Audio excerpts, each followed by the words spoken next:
Hello, everybody. Welcome to Talking TWAMPs. Today, we're talking Trump. My name is Ryan Walter, and I will be your moderator for today's conversation. I'd like to start with the panel contributors introducing themselves. Jacob, we'll start with you. Hi, I'm Jacob. I'm an international relations student here at William & Mary, hoping to focus in Latin America. Hello, I'm Blake Phillips. I'm also an international relations student here at William & Mary, and I'm hoping to focus on Europe. Hi, I'm Joe Bystransky. I'm also an international relations student, and I'm looking into Russian and post-Soviet studies.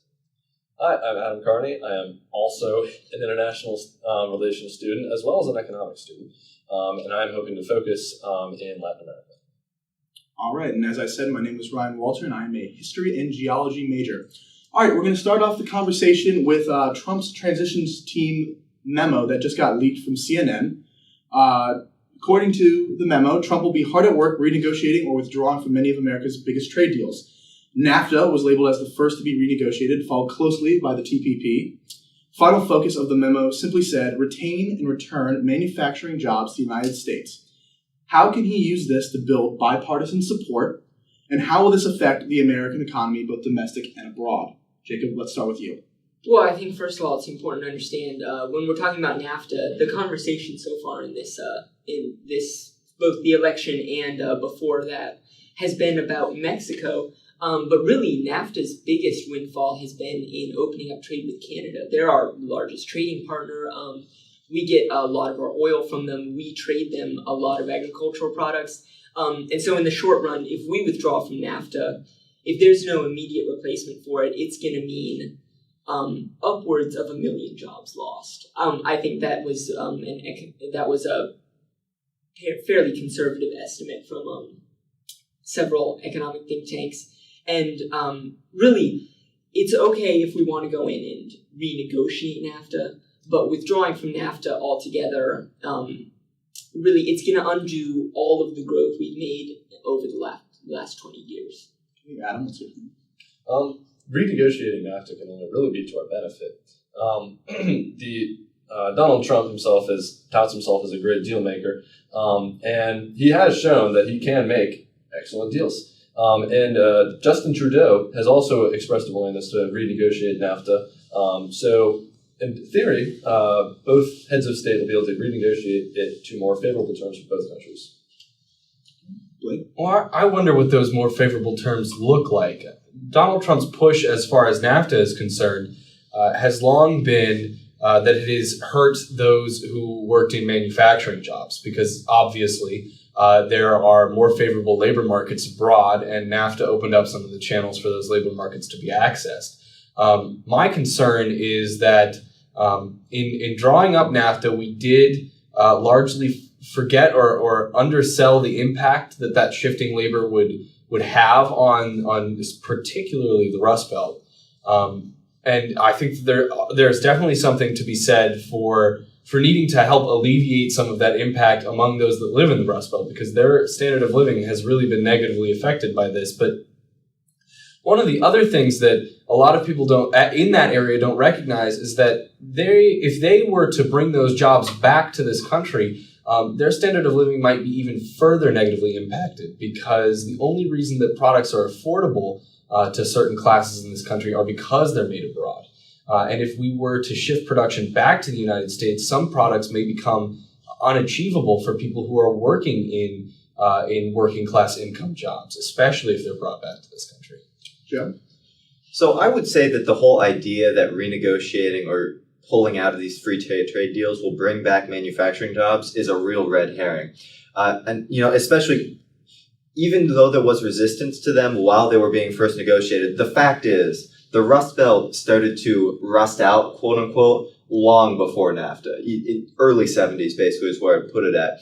And the only reason that the sort of economy which existed in the late 50s and 60s, which the people who supported Trump, I would argue, are hearkening back to, was only possible because the rest of the world was hugely underdeveloped due to, imperialism where that existed and World War II where it didn't. So I think, and as far as I can tell, the economic consensus is there is no way that manufacturing jobs will actually be returning to the United States, regardless of what we do in terms of protectionist policy. I would agree with Blake that the immediate result, if Trump does what he's promised to do and actually pulls out and cuts off free trade, will be the increase in the price of ordinary goods. Clothing especially will become hugely more expensive if that is the case. But the other effects, I think we just can't predict, because we haven't had a country with an actual protectionist policy almost since the 19th century. We have no way to predict what effect the cutoff of trade will have on the modern economy. Now, what I would hope is that Trump and his economic advisors realize, or have already realized, the consequences of that and don't actually intend to pull out of these deals. A best case scenario, I think, would be that he tweaks NAFTA to say that he's done it, pulls out of the TPP, and goes into a similar but less egregious, for lack of a better word, agreement later. And if he does that, then some benefit might actually be brought from it. But aside from that, I don't think we can, at this point, really predict what the Trump cabinet's going to do. I want to talk about the TPP. So that's the agreement that we all remember. The Democrats flip-flopped in this election. Hillary Clinton originally was quoted as saying it's the gold standard. Obama agreed with her, and now both of them have sort of walked back their statements in regards to that, primarily due to how Trump was able to respond to it, how Trump was able to build a campaign off of these bad trade deals. And in the campaign itself, Trump was quoted many times referencing China joining the World Trade Organization as one of the major reasons for the loss of American manufacturing jobs. Does pulling out of the TPP really bring back those jobs? And since the Democrats have walked back their statements, does repealing the TPP or walking away from it actually help him build bipartisan support? Adam, we're going to start with you, and then Jacob. There's two things that Donald Trump will need to do in order to bring jobs back to the United States. First off, would indeed be renegotiating such trade deals as the TPP. But the second thing would be just as important. That would be lowering the corporate tax rate. The United States has the highest corporate tax rate in the world, 35.7%, I believe. And that is what has motivated a lot of companies to go leave the United States in favor of places where there aren't such high tax rates.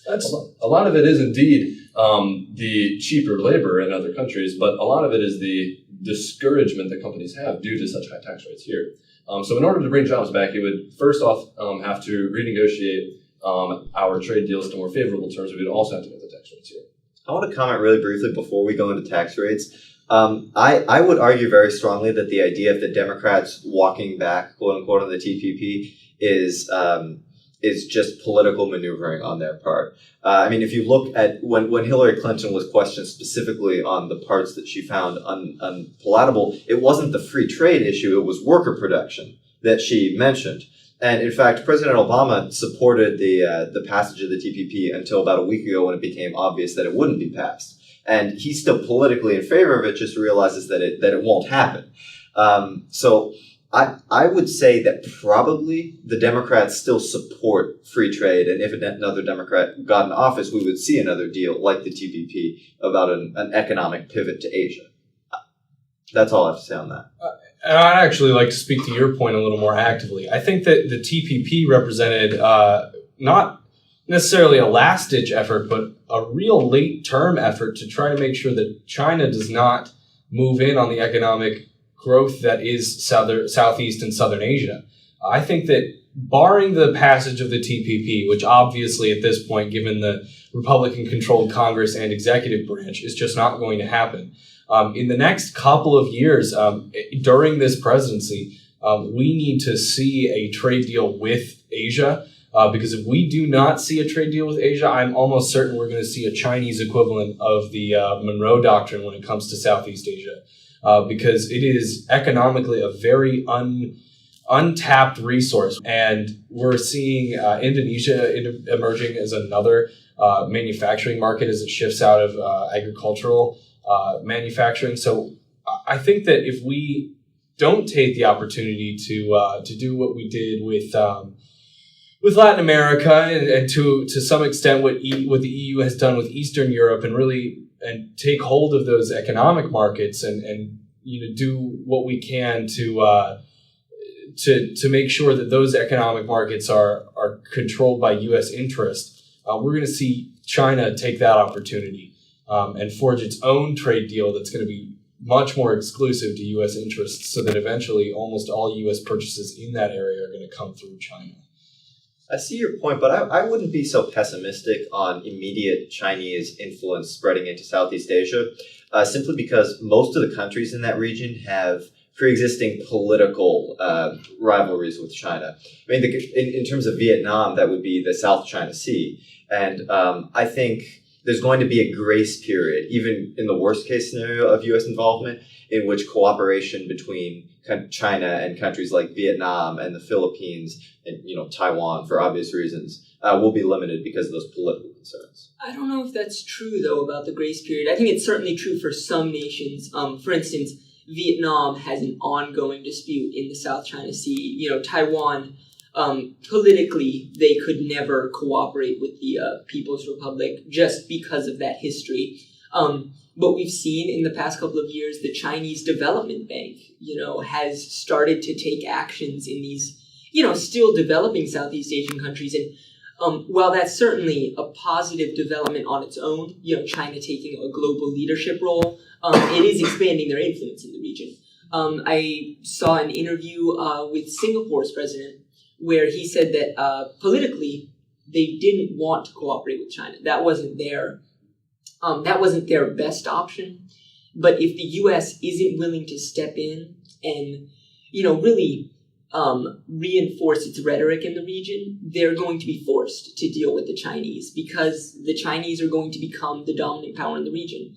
And I think you have to pair it with our naval, pivot as well.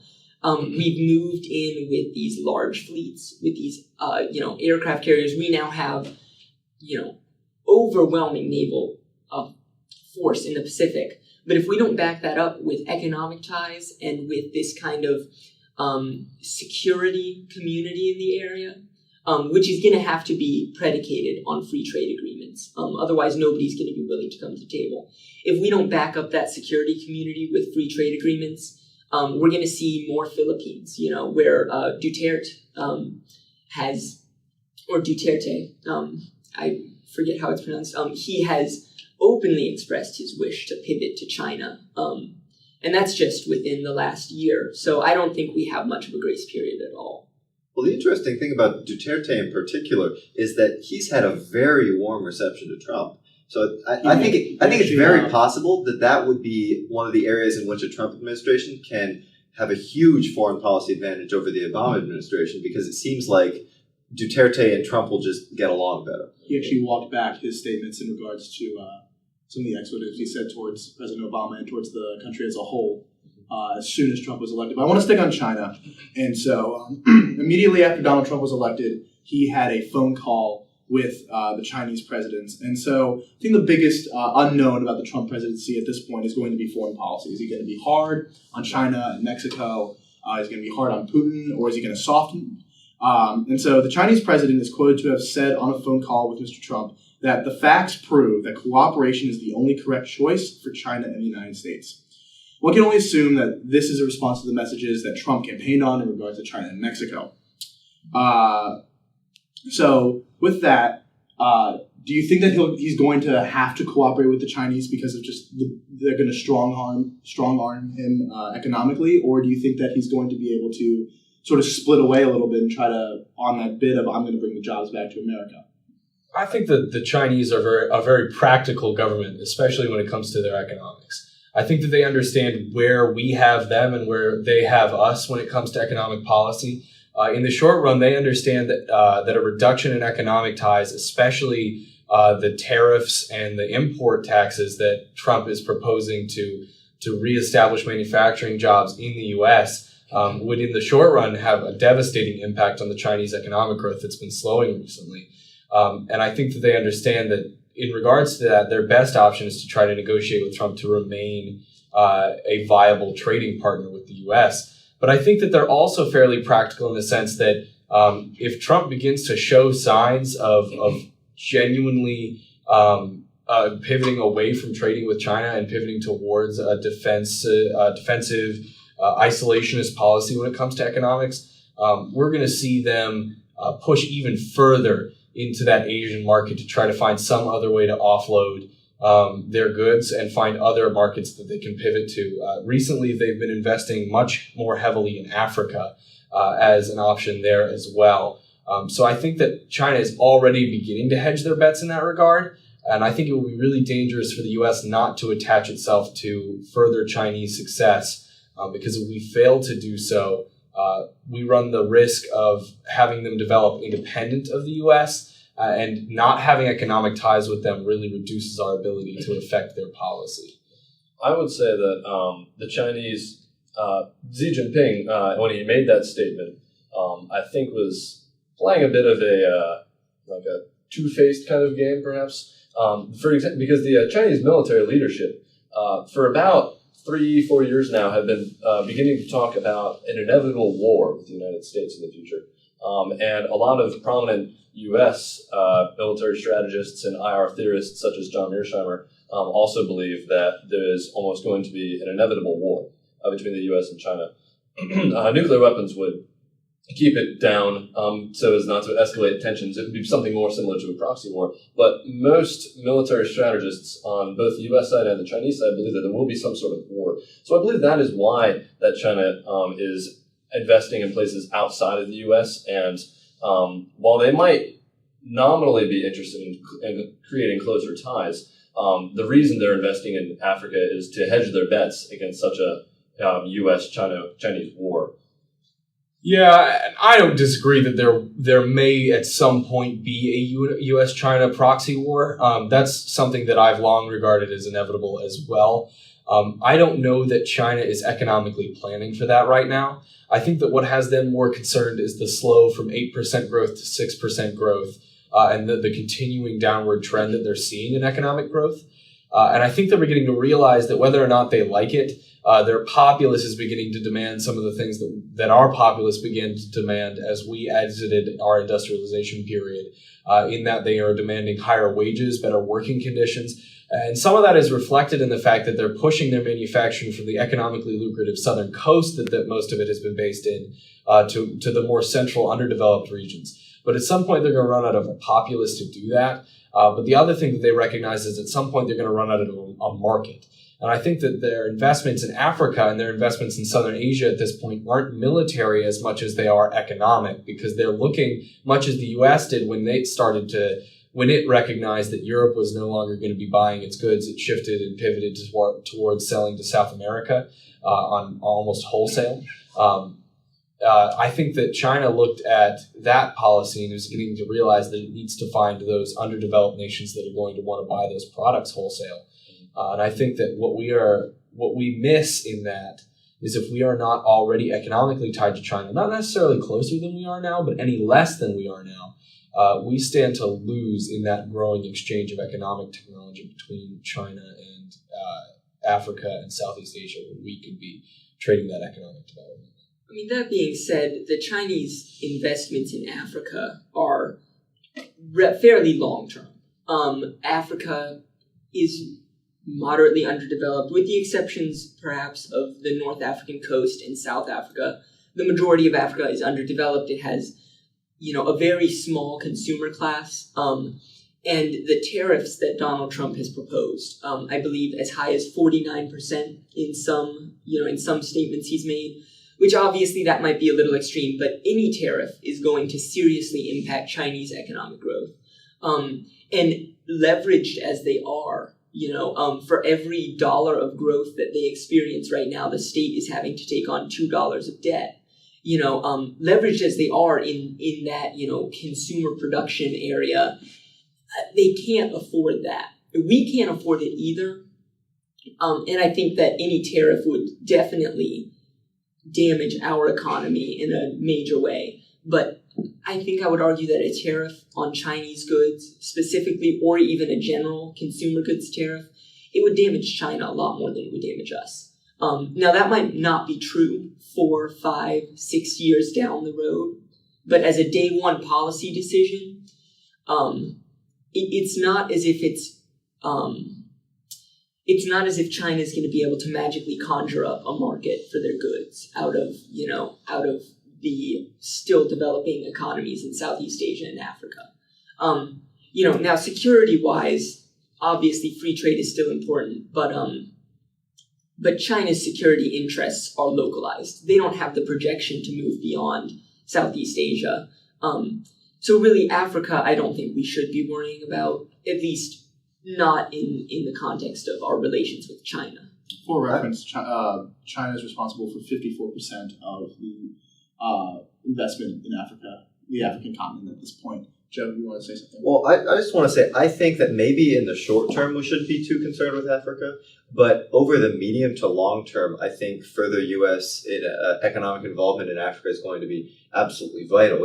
It's the largest bulk of undeveloped population in the world, and I would not be surprised if we see development proceed very, very quickly over the next, 50 to 70 years. That's a long time, but still, if we allow the Chinese to take 50% of that, that'll just further the long prophesied decline of the United States and preeminence of China. Well, I think in reference to that, it's important to remember that when China goes in and it invests in these developing African nations, they're not concerned about human rights abuses, about the stability of the region.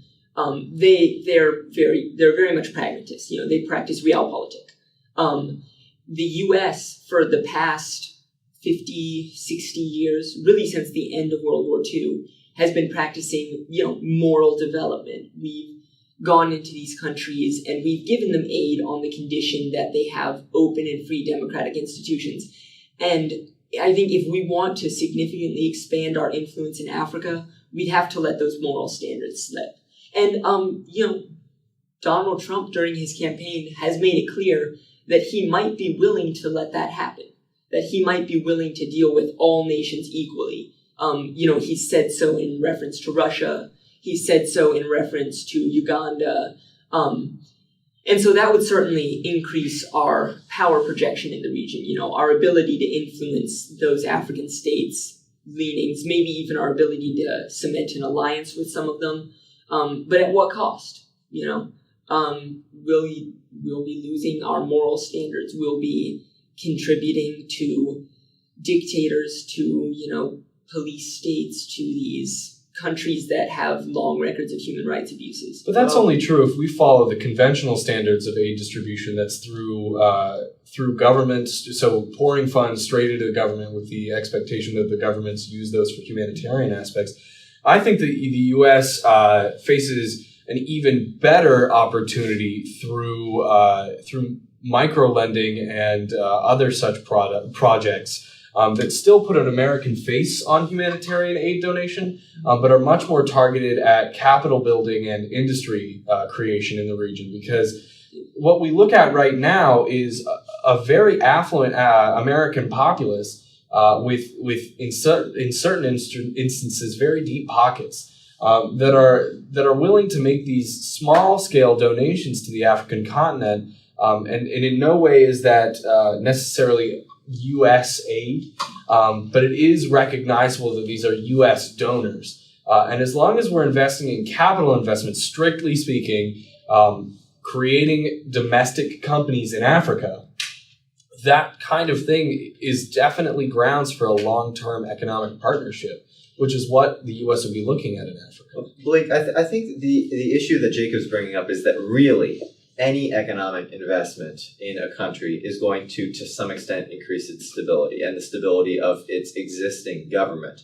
And that's the choice that I think Jacob brings up, which is insightful, that some of the countries in Africa aren't so nice. And it may be necessary to increase our economic development to deal with countries that aren't so nice. And it's not like this would be a new thing. Of course, we did that the entirety. I was about to say this is not a new policy, the 60s and 70s. Our whole history. But, during the Obama administration, there's been a move to try to do some more of that. So I think that's another one of those things that it depends on if you're thinking on the scale of the world or what's more beneficial for the United States in particular. And I agree with Jacob that if the Trump administration does take to use a pretentious term, neo-Westphalian strategy of non-intervention, then we could economically benefit hugely. But the question is, at what cost to our values? And beyond that, even one final point, as far as micro lending goes, and those alternative forms of aid, they are great, and I would argue even more effective than direct aid for improving the lives of the people in those countries. But as far as power projection, as far as influence goes, they don't buy you much. The power that we're projecting into Africa right now, again, the direct donations, this direct aid, it buys us friends. And we hope that those friends are open and free and democratic. And what I see the Trump presidency doing, and again, this is a very tentative guess, is kind of dropping those standards, loosening them a little, not doing away with them altogether, because again, the State Department has an entrenched bureaucracy that has its own policies and that will be able to push back on more extreme measures. But I think we'll definitely see a movement towards less morally aligned direct aid. So, pivoting away from what the world's going to look like, let's go back to the home front here. What's the Supreme Court going to look like over the next 4 years? And how's that going to impact the American populace? Let's remember that Trump recently said in the 60 Minutes interview that gay marriage is in the books, and he doesn't really want to touch it, but I think that he just says whatever he needs to say in order to get through an interview. What's it going to look like, and how's that going to affect the American people? Adam, why don't we start with you on this one? I'm absolutely certain that they're appointing much more conservative justices than we have currently. Basically the exact opposite of Sonia Sotomayor. His short list of justices contains it's a long list of very conservative justices, such as Don Willett, who's a Supreme Court judge on the Texas Supreme Court. Potentially Ted Cruz is one I've heard touted. Mike Lee, another conservative senator. Basically a very long list of conservatives and originalists. So I can expect that you'll see a lot more Scalia-like figures on the Supreme Court, which will most definitely rule against such issues as, say, trans. Like there was most recently a trans bathroom issue, we would call it, where a trans boy wanted to use the girls' restroom in the school system, wouldn't let him, and it went all the way to the Supreme Court. Now, there hasn't been a decision reached yet, and there probably won't be due to the breakup of the Supreme Court currently, because they can, in fact, have a tie. However, most of those issues, once Supreme Court justices begin retiring and more conservative ones are appointed, you'll see a less liberal stance on those kind of issues than you've seen in recent years. Can I take us on a slightly tangential point here? And this is something that, the Supreme Court is obviously important, and that'll affect the country for the next 30, 40 years, very possibly. But the issue that will affect the country for the rest of its existence is the fact that over the past 8 months, the Republican Senate refused to essentially do their constitutional duty. And I imagine that you'll disagree with me on that. But I believe the Constitution says their job is to vote yay or vote nay on the presidential appointments. And they refused to do it, and they got away with it. I would say, I would point out the fact that Harry Reid said exactly the same thing to the Democrat Party when President Bush had appointed. But so much later into President Bush's but term. the point is, I was kind of uncomfortable with saying that because it makes me sound like I'm saying, the Republicans are bastards. I think that any party that would do that would be a bastard, and I don't disagree that it's possible that a Democratic Senate would do the exact same thing with a position switch. But the fact is that it was done just now, and that's really unsettling because that sort of thing shouldn't be able to happen one way or the other. Well, the Senate is, after all, a check on the president's power, and if the Senate doesn't like something the president does, it can downvote it, or it can put off something as long as it wants, as it sees fit. No, wait. I think there's a distinction between refusing to accept a president's appointment, which is not only their right, it's their duty, is to act as a check. There's a difference between that and for political reasons, because the Republicans in the Senate realized that Merrick Garland was across the board, not just an acceptable candidate, but an outstanding candidate. I think since they realized this, and since they realized that they wanted a more conservative justice and hoped to get one, and obviously now will get one with the Trump presidency. I think making that kind of decision for political reasons, not just to vote down an able candidate, but to refuse to hear the argument for him. I don't think it's unprecedented, because I think for the past 16 years, we've been slowly accumulating this idea of basically congressional inaction. And this is just the latest event in that long chain. And I agree with Joe, it's got grave implications for the working of our government. It goes beyond checks and balances. It's, is the Congress even functional anymore? Because your argument can then be extended far beyond 1 year's time. If I'm the Senate and I decide that all of a sudden I'd like there to be 8 Supreme Court justices, I don't need a law passed. I don't need a constitutional amendment.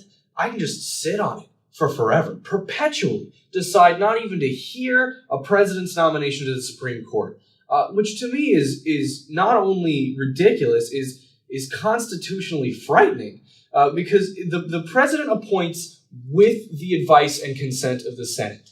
But without the advice or consent of the Senate, so many things fall apart.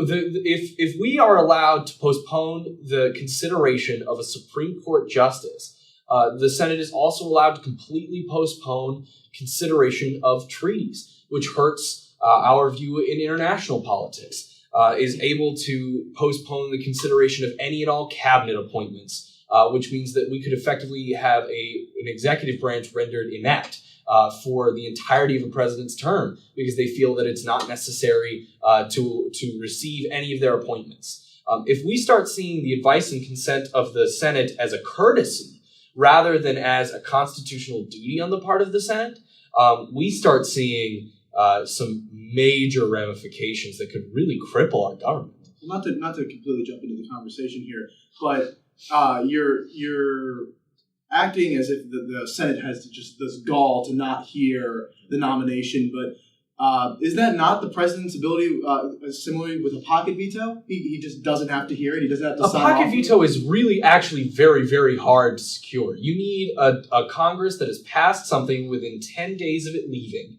and you need the president who's willing to tacitly hold on to that document for 10 days before. So the Senate knows. But is it still not rejecting of their constitutional duty to sign laws into action? I actually completely agree with that. I think it's the same thing. It's the same thing. It's the purpose of a pocket veto is to not have to actually veto it. It's political cowardice, basically. I think it's the same thing. The president should have to veto laws that he wants to veto, and the Senate should have to vote down candidates they don't want. I would also say that, you said they're playing politics. Of course they're playing politics. They're politicians. That's what they do.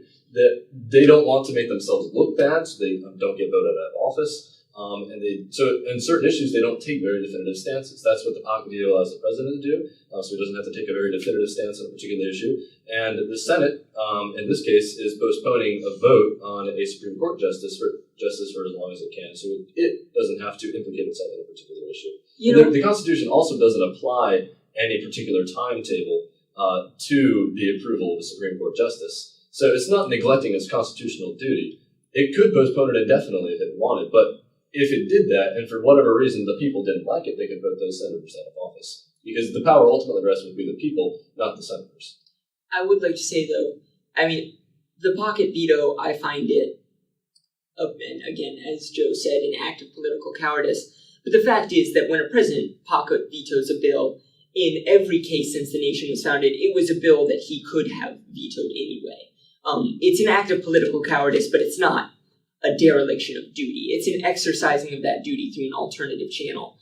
And I agree that the Senate should be allowed to postpone consideration of a candidate on a certain timetable. So, for instance, somebody brought up the Bush appointments.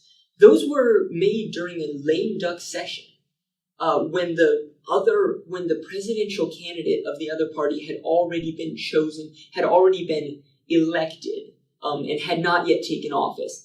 I think there's a difference between that, which there's a very real consideration of, the people have made their will known, and it's changed the political landscape.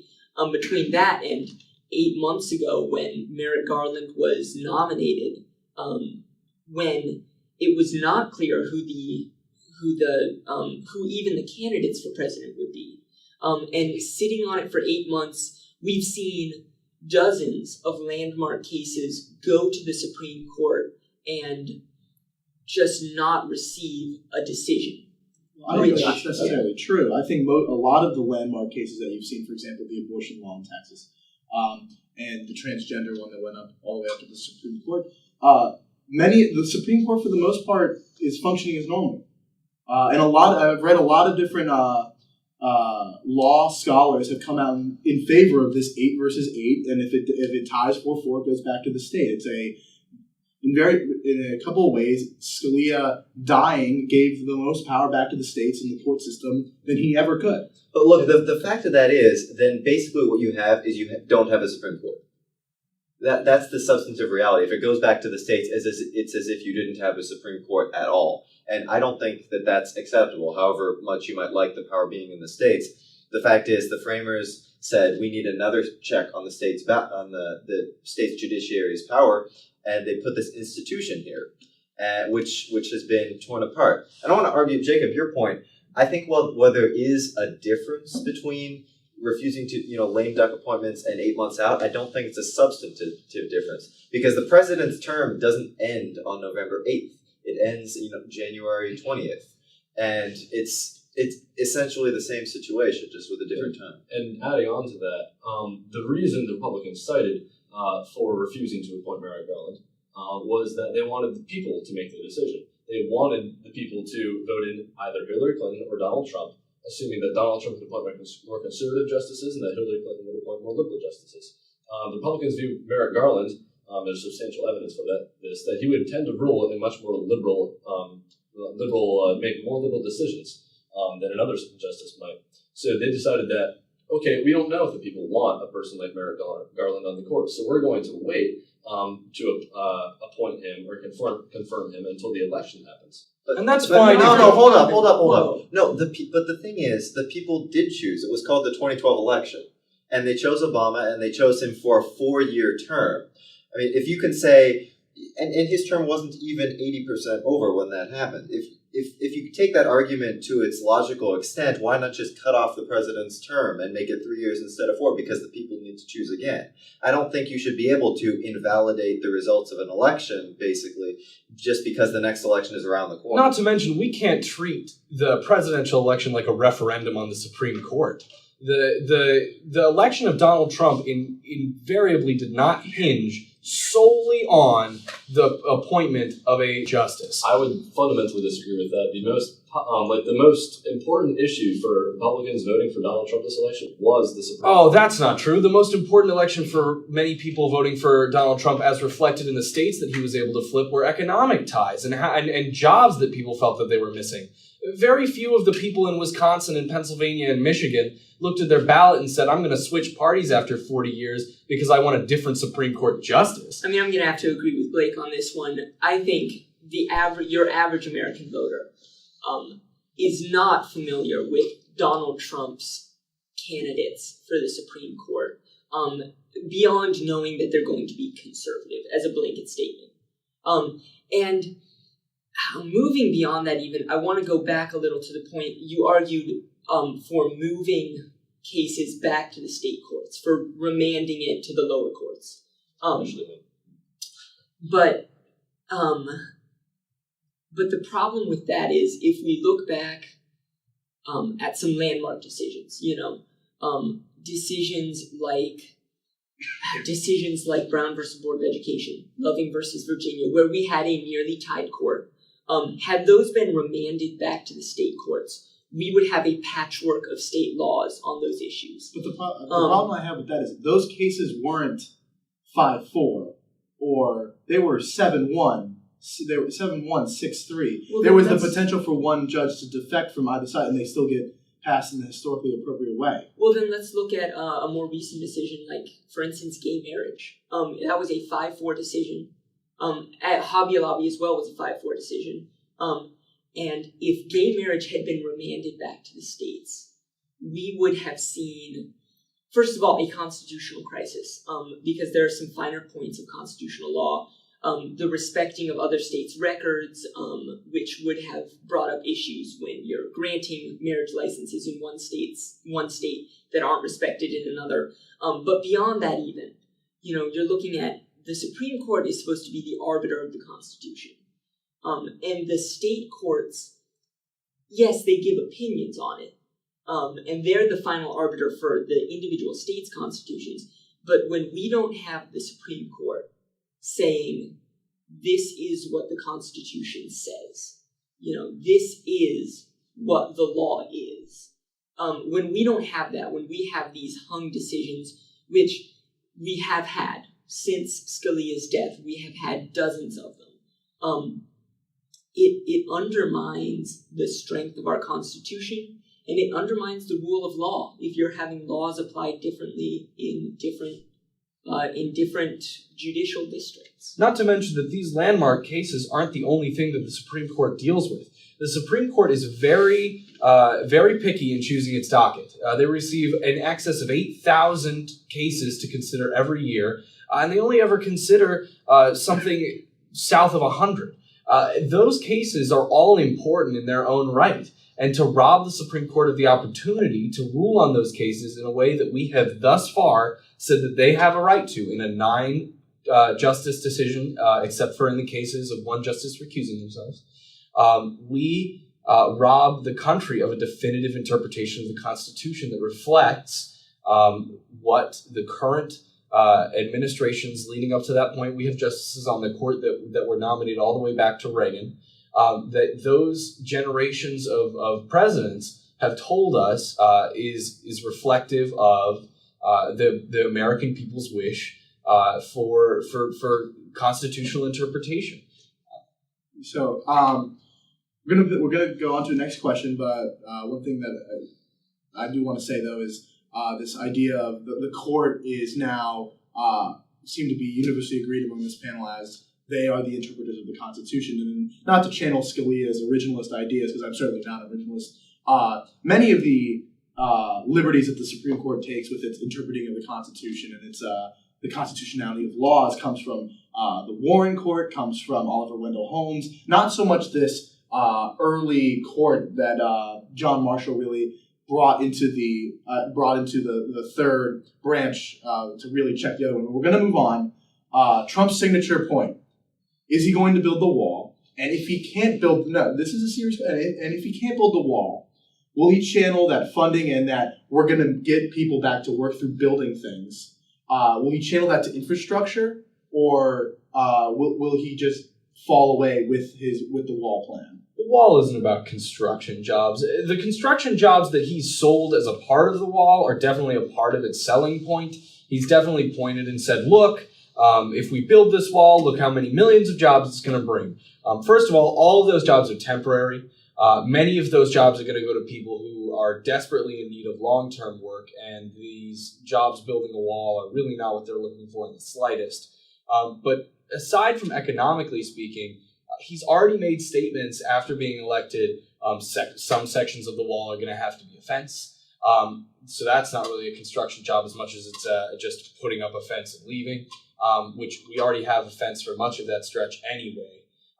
The other statements that he's made are that he's still looking to deport nearly 2 to 3 million Americans. He made that in his most recent, I think it was in the 60 Minutes interview. Which is down from 11 million. Which is down from 11 million in his first statements, but the Speaker of the House that's going to have to pass that legislation is also assuring the American people in a public press statement that almost no illegal immigrants are going to be deported, and that instead he will be focusing on a policy, and I still can't believe he said this publicly, he's going to be focusing on a policy of getting these people legal status and working to keep others out of the country, which is ironically almost the exact stance that Hillary Clinton took in her stab at this issue.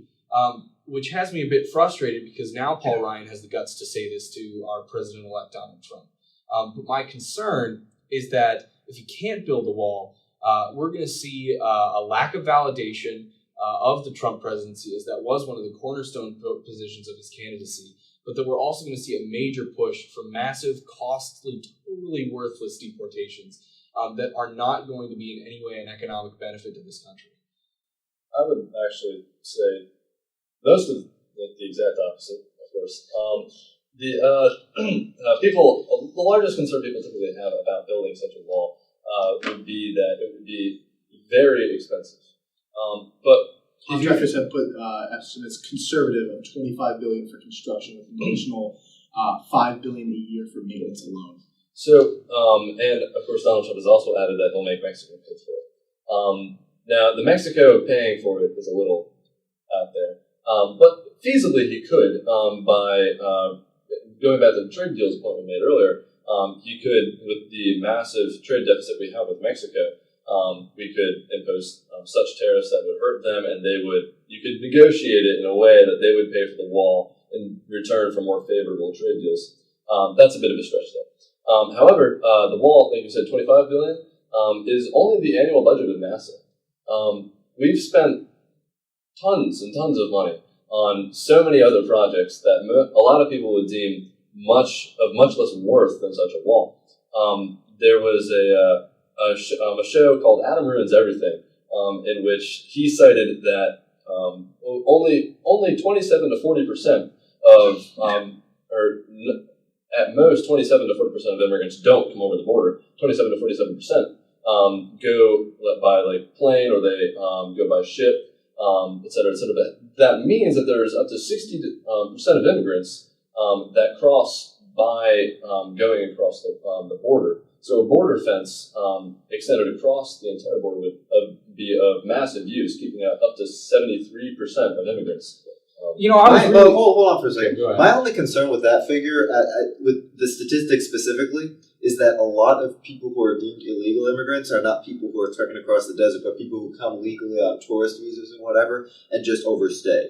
And so you'd have to cut back, assuming the wall works ideally, which, I mean, ladders exist, so there are going to be some people who get across. You have to cut down from that amount if you're estimating how many people would stop. I know. I was really hoping you would reference that response to Adam Conover's video, because I watched that conservative response, and a couple of things gave me some pause about it.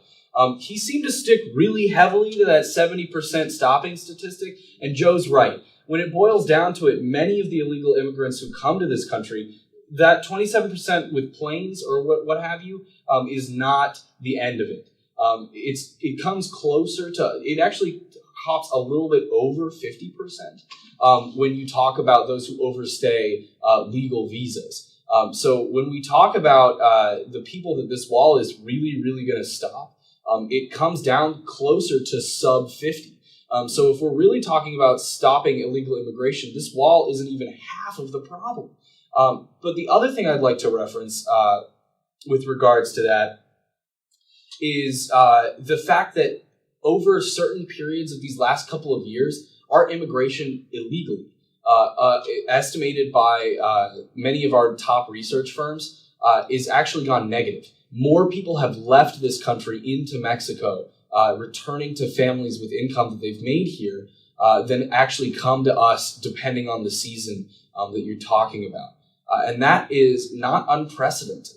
We've had several different things where during the growing season, people have come in, and then during the season where no agricultural work is being done, people still come in, but that's not been the case over the last couple of years. It's been a net growth of the growing season, and then actually something that takes it down to about a zero net immigration of people leaving, which is an astounding statistic, and one that is almost guaranteed to be cut off if we built that wall. Jacob, last word. Yeah, so I'm going to step away from the practicalities of the wall, which I think we can, for the most part, agree it's not going to be as effective as Donald Trump has put it forward to be. I'm going to step away from that for a second. I'm going to speak in kind of a more general term. There's a really famous Robert Frost poem that people like to quote, wrongly, that says, "Fences make good neighbors." And I always cringe a little when people quote it because they always mean it to say that, we should have barriers between us. We should be secure, and that's what's going to make us friendly with our fellow man. That wasn't Robert Frost's intent at all. If you read the poem, he's talking about a man who builds a fence through the middle of a barren stretch of wood. The division between two private woods. And Robert Frost in the poem, he's narrating this. He says he can't understand why this person is building this wall, why this person feels like there needs to be a divide in nature. Philosophically, I think if we look at the history of Mexico and America, we shouldn't be looking to divide ourselves from them. We need closer economic ties. We need closer cultural ties with them. We need to address the issues that are causing this illegal immigration. Like Joe said, like Blake said, these people who are coming over, they're desperate. They are fleeing human rights abuses. They're going to find a way to make a better life for themselves and their family. And whether they do it traveling by ship or by air or by some other route, they're going to do it. And the only thing we accomplish by building a wall is creating a very unflattering parallel with East Berlin. And I don't think that's a parallel that we want to establish. Trump has been talking about militarizing the border. So all right, I gotta cut you off. That's all the time we have today. Thank you everyone for watching the first episode of Talking TWAMPs. We get the last word this time. It's not going to be the last word. All right. Thank you, everybody. My name is Ryan Walter, and this has been your conversation for today. Thank you.